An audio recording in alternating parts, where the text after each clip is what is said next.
उत्तर प्रदेश में होने वाले 2022 के विधानसभा चुनावों को लेकर सभी राजनीतिक पार्टियां तैयारियों में जुट गई हैं। वहीं ईटीवी भारत के खास कार्यक्रम नेताजी के बोल वचन में आज हमारे साथ मौजूद हैं उन्नाव की मोहान विधानसभा सीट से विधायक ब्रजेश रावत जी। आइए उनसे बात करते हैं कि जो उनका पिछला जो कार्यकाल 4.5 साल का बीता है उसमें उन्होंने कौन से ऐसे काम किए हैं जो पहले नहीं हुए, और यदि जनता उन्हें पुनः विधायक चुनती है तो कौन से ऐसे काम करेंगे जो अभी 4.5 साल में वो नहीं कर पाए हैं। विधायक जी, सबसे पहले ईटीवी भारत पर आपका बहुत स्वागत है। मैं ईटीवी भारत के समस्त जो पत्रकार हैं और जितने भी इसके अधिकारी कर्मचारी हैं, मैं उनको दिल की गहराइयों से धन्यवाद संप्रेषित करता हूं। मोहान विधानसभा में जो 10 साल पूर्व विधायक थे, उन्होंने विकास कार्य नहीं किया। 2017 में जब मैं विधायक बना, मेरी विधानसभा में 3 ब्लॉक हैं, औरास, हसनगंज और नवाबगंज। नवाबगंज और हसनगंज की स्थिति बहुत अच्छी थी बनस्पत औरास के। औरास में एक गांव से दूसरे गांव जाने के लिए पक्के मार्ग नहीं थे। जब मैं वोट मांग रहा था तो धूल से ग्रसित हो जाता था। उसी समय मैंने संकल्प लिया था कि अगर मेरी कलम में ताकत आई, भारतीय जनता पार्टी की सरकार बनी, तो मैं औरास को हर गांवों से पक्की मार्गों से जोड़ने का काम करूंगा। वो आज मैंने कर दिया है। लगभग ऐसा कोई गांव नहीं बचा जिसको मैंने औरास में पक्की रोडों से न जोड़ दिया हो। हमारी सरकार की महत्वाकांक्षी योजना थी कि गरीब का बच्चा भी पढ़े, बिजली की रोशनी में पढ़े, निःशुल्क बिजली कनेक्शन देने का काम किया। उसी के तहत उच्चतर माध्यमिक विद्यालय मेरी विधानसभा में 3 स्वीकृत किए सरकार ने, जिसमें से औरास में अदौरा ग्राम सभा में लगभग 95% बनकर भवन तैयार है, प्लास्टर और फर्श का काम चल रहा है। इसी तरह हसनगंज, ढकवा, जगदीशपुर जगह देर से उपलब्ध हो पाई, उसका भी श्री गणेश नहीं हो पाया है। और तीसरा नवाबगंज ग्राम सभा में पाली में था, तो पाली और चमरौली अगल बगल की ग्राम सभा हैं। राजकीय इंटर कॉलेज चमरौली में स्थित है, तो मैं ये चाह रहा था कि मकूर के आसपास कोई भी विद्यालय नहीं है, इसलिए वो पाली वाला विद्यालय मकूर में बने। वो जगह अइमा खेड़ा ग्राम सभा में चिन्हित हो गई है। माननीय उप मुख्यमंत्री डॉक्टर दिनेश शर्मा जी से मैं आग्रह और निवेदन करूंगा, हो सकता है जल्दी भी उसका शिलान्यास हो। विधायक जी, आपके क्षेत्र में जो मकूर ग्राम सभा है वो क्षेत्र लगभग कई किलोमीटर का क्षेत्र ऐसा है कि वहाँ पर पानी की बहुत बुरी समस्या है। लोग वहाँ के पानी पीने से विकलांग हो रहे हैं। ऐसे में वहाँ के लोगों के लिए आप क्या काम करेंगे। हमारी सरकार ने जब 2017 में सरकार बनी, तो सबसे पहले विधायकों ने हैंडपम्प की जब मांग रखी, तो हमारी सरकार को उस समय मुख्यमंत्री जी ने 200 हैंडपम्प पर विधायक को दिए थे। लेकिन उसी समय उन्होंने एक समीक्षा की, तो उत्तर प्रदेश की आबादी जो 23 करोड़ 14 लाख है और उससे कहीं अधिक पिछली सरकारों में हैंडपैप लग चुके थे। यानी वो कागज़ों पे हैंडपैप लगे, हर व्यक्ति पर जब एक हैंडपैप था, पानी की समस्या वहीं की वहीं रही। तो हमारे पूज्य मुख्यमंत्री योगी आदित्यनाथ जी ने एक संकल्प लिया, एक विचार किया कि हम हैंडपैप नहीं देंगे, हम ओवरहेड टैंक बनाएंगे और हर ग्राम सभा में हम हर घर को जल जो है नल के माध्यम से देंगे।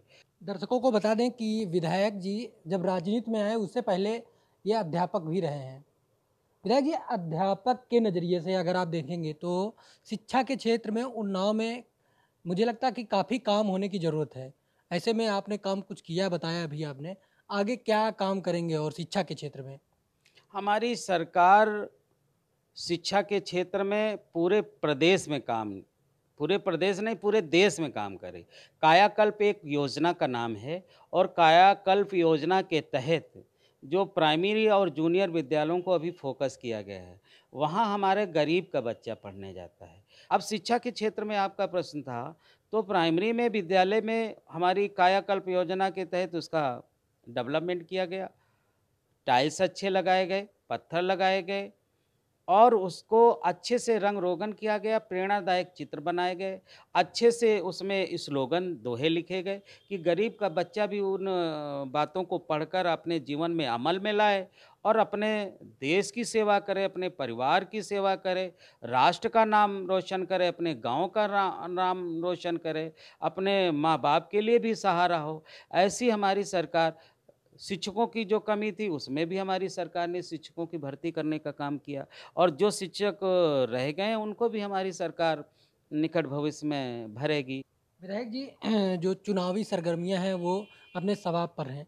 ऐसे में आप जनता के बीच में जा रहे हैं, कौन से वो मुद्दे हैं जिनको लेकर जा रहे हैं और किस तरीके से लोगों से अपने पक्ष में वोट करने के लिए कह रहे हैं? ऐसा है कि अभी हमारे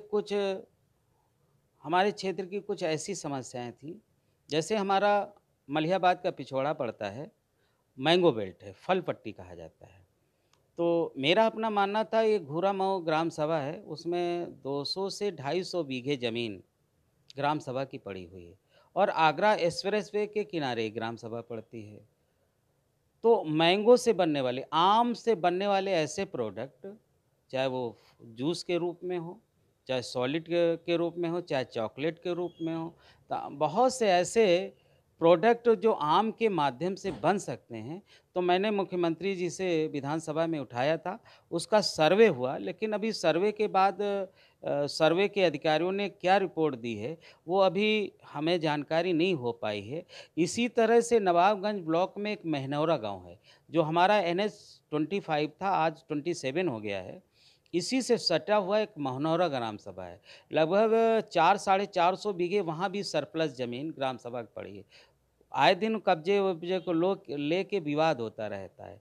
तो मैंने माँग की थी, उसका भी सर्वे हुआ है कि जो वो आलू से बनने वाले, आलू से जैसे पापड़ है, चिप्स है और बहुत से ऐसे दालमोट है, तो आलू से प्रोडक्ट होने वाले, इधर आलू पैदा होता है। तो मैं सोच रहा था अगर ऐसा हो जाए तो एक हब टाइप बन जाए, 400 बीघे ज़मीन बहुत होती है।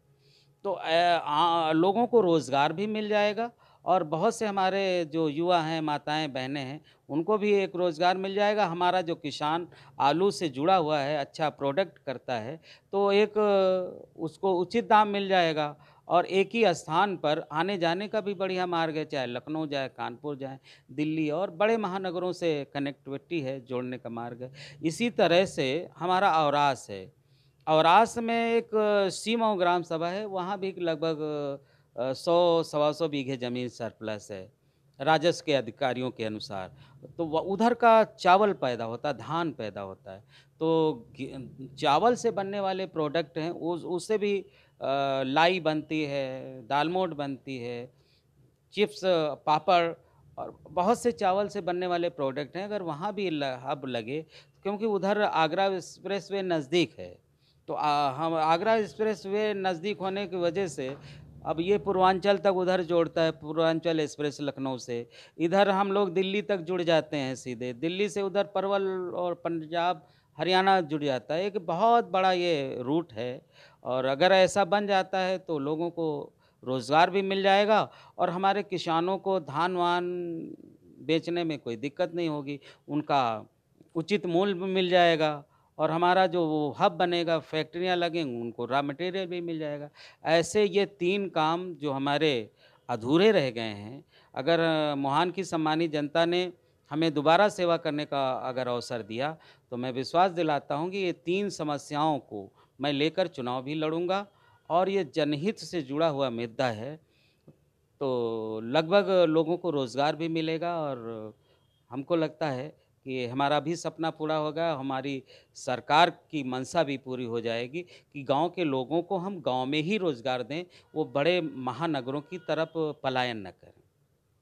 ये थे हमारे साथ मुहान विधानसभा से विधायक ब्रजेश रावत जी, जिनका साफ तौर पर कहना है कि यदि जनता उन्हें फिर से चुनाव जिताती है तो उन्होंने जिस तरह पिछले चुनाव में जब जीत के आए थे विकास किया था, उससे कहीं अधिक विकास करेंगे और लोगों को रोजगार परक बनाने के लिए फैक्ट्रियां व अन्य उद्योग धंधे लगवाएंगे।